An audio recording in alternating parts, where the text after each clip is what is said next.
இறை வார்த்தை மார்க்கு நற்செய்தி 4ஆம் அதிகாரம் 35 முதல் 41 முடிய உள்ள இறை வசனங்கள்.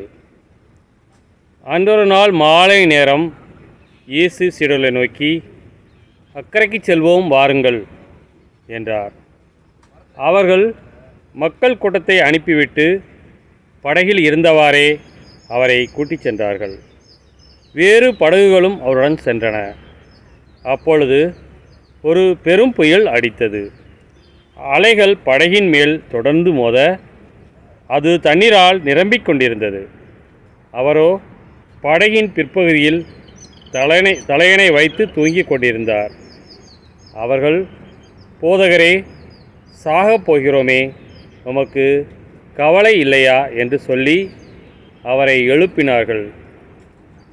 அவர் விழித்தெழுந்து காற்றை கடிந்து கொண்டார். கடலை நோக்கி, இறையாதே, அமைதியாயிரு என்றார். காற்று அடங்கியது. மிகுந்த அமைதி உண்டாயிற்று. பின் அவர் அவர்களை நோக்கி, ஏன் அஞ்சுகிறீர்கள்? உங்களுக்கு இன்னும் நம்பிக்கை இல்லையா என்று கேட்டார்.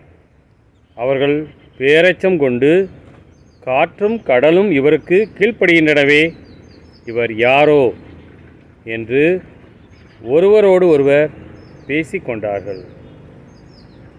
கிறிஸ்துவின் நற்செய்தி.